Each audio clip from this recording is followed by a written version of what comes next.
Yeah, that's about right. Hi. Hi, everyone. First, I want to thank Christina and Generator for having me here today.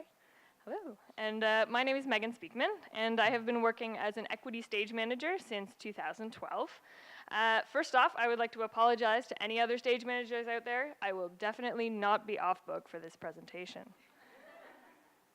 There's no question that stage managing with Me Too is a delicate subject. It's true that stage managers are no strangers to delicate subjects. Part of being a good stage manager is having a keen sense of discretion and tact. But truthfully, I was, and still am, nervous about the prospect of coming here and talking about this topic. Part of this is my childhood fear of public speaking rearing its head, but the rest is complex as the topic itself, and something I hope will become clearer in time. I appear before you today because I was asked by my good friend and colleague Janelle Rainville, the intrepid director of SM Arts, or SMARTS, an amazing resource that provides training for stage managers. I'm honored she felt I would be a good voice for this subject. It was her term, voice, that caught me. And so after gathering some thoughts from many of my esteemed colleagues, I'm here to be their voice, because it's only together that we can create change.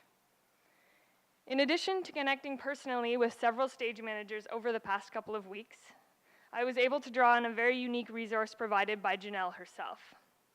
In January of this year, SMARTS hosted an event for stage managers to discuss the issue of workplace harassment called Stuck in the Middle.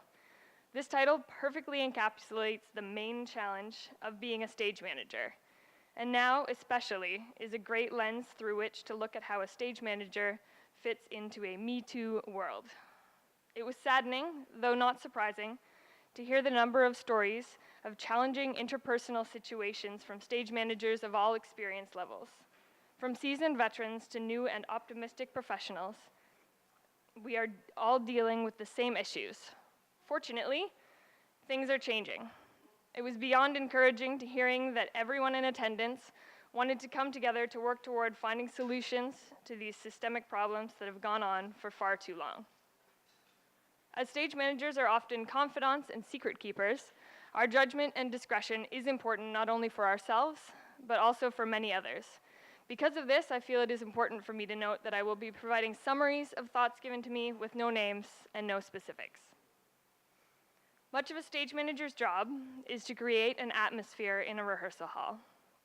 Because rehearsals should be places of vulnerability and trust, it is important to maintain a professional work environment where people can feel safe. When issues arise, all eyes look to the stage manager to sort things out. But is this fair? When people share stories about issues they've had in rehearsal, there's inevitably the comment, "Where was the stage manager?" Or, "Why didn't you talk to the stage manager about it?" Too often, there's a perceived notion that there is more the stage manager should have been doing to prevent something from happening or to diffuse the situation. While there are definitely many things a stage manager can do, there are also many hurdles in the way. Our profession is unique in its community, and stage managers are not immune to the pitfalls. Before we even get a contract, there are pre-existing relationships to think about. How will my previous connections affect my chances of getting this job? What about my previous actions? We are a small community, and word can get around very quickly. Though we have manager in our job title, we are still contract workers, and our power is limited. Fear of reprisal is one of the biggest problems in our profession, and something that prevents many people from speaking up. Too often, we are put in a position of choosing between the change we want to see and getting the work. There's also the issue of identifying harassment. Some of it is obvious, but so much is subtle and nuanced. It is important to determine when our intervention is welcome and when it is not. No matter what position we hold, we cannot speak on behalf of others. Sometimes people don't want help. Sometimes they do but don't know how to ask. Sometimes the issues are invisible, such as things that can happen via text or outside of the rehearsal hall and when we aren't around. It's all a matter of personal judgment for each unique situation. When it comes down to it, dealing with harassment is just not something stage managers are trained for. Another serious problem is that stage managers are just as vulnerable to harassment as anyone else. Will this director hire us again? Will we cause problems by standing up to that actor? Will saying something cause us to lose the necessary respect of our fellow company members? Do we want to rock the boat when we have to work with these people for the rest of the run? Who do we turn to for help? Gender, age, and race are all major issues at play in every circumstance I've mentioned. There are many instances when a female identifying stage manager has had to turn to a male colleague for help in dealing with a problem. I myself once relied on my older apprentice to help diffuse a situation developing with a senior actor. Unfortunately, people still tend to pay attention to those with privileged subject positions. It's an ugly truth, but one that is all too common. Fortunately, the Me Too movement has brought with it an increased awareness of harassment and other connected issues. Something that seasoned professionals have been working through for decades has now been given greater voice, and it is increasingly being brought into public discussion. Organizations and artists are all looking to promote change and safer spaces. The question is, how do stage managers help achieve these goals? The first and most obvious change is with policy.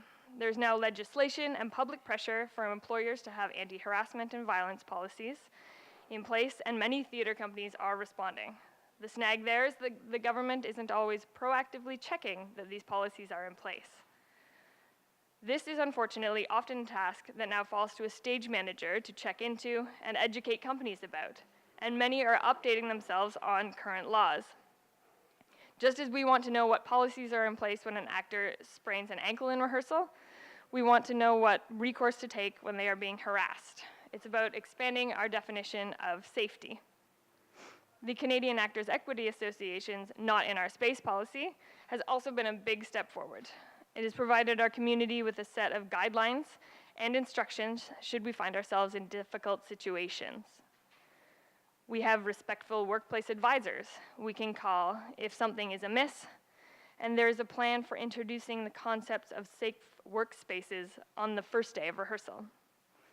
Though some companies and productions are more successful at implementing the policy than others, people feel that this program has increased awareness of inappropriate workplace behavior and has put the pressure on everyone to be aware of safety in the rehearsal hall, not just the stage manager.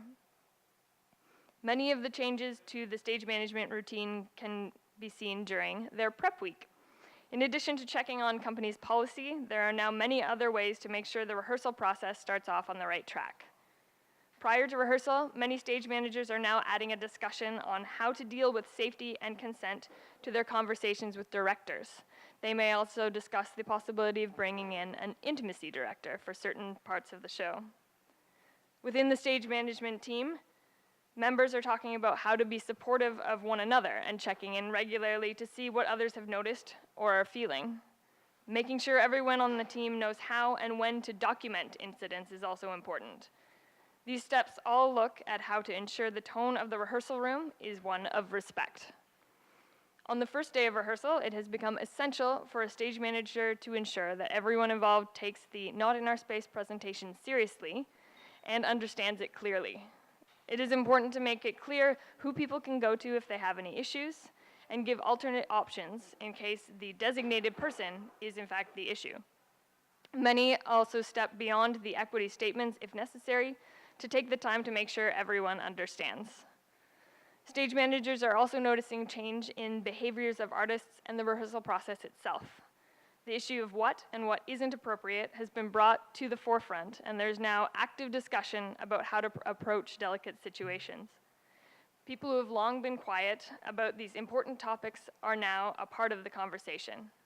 Many artists are now stopping to ensure consent and asking each other if certain behaviors make them uncomfortable. Interestingly, Me Too has also had an effect on the conversation about the work itself. There are discussions around discriminatory and uncomfortable language in scripts and challenges faced by characters as they relate to today's world. It's been wonderful to hear from so many of my friends and colleagues throughout the past couple of weeks and learn what they're doing to push forward in our current social climate. It is a relief for us to know that we have a support system and that the issues are something that everyone is conscious of. Change is happening. There are growing pains, and it sometimes moves too slowly, but the will is there. The main thing that stage managers across the board are looking for is training. Training on things like mental health, active listening, workplace harassment, intimacy direction, and what to do as a bystander. Just as numerous stage managers seek out and pay for first aid training, many are looking for options on how to educate themselves around the issues of workplace harassment and violence. But how do we keep this conversation going? We need to keep having discussions like these. We need to make sure that in the rising fight for equality and respect, that no one gets left behind. We need to keep talking to each other and holding each other accountable. We need to make sure equity continues to move forward on fighting workplace violence and harassment, and we need to make sure that companies are following suit. This brings me back to the second reason I was nervous about being here today. I am going to quote one of my colleagues directly in saying that a year later, fear of reprisal is still the biggest obstacle we face in having people speak up or take action. This person is right. If I'm up here by myself talking about the challenges of being a stage manager in a Me Too world, then I'm just a lone rabble-rouser. However, if the stage management community as a whole stands up and calls for a change, well, then I think this was worth it. Thank you.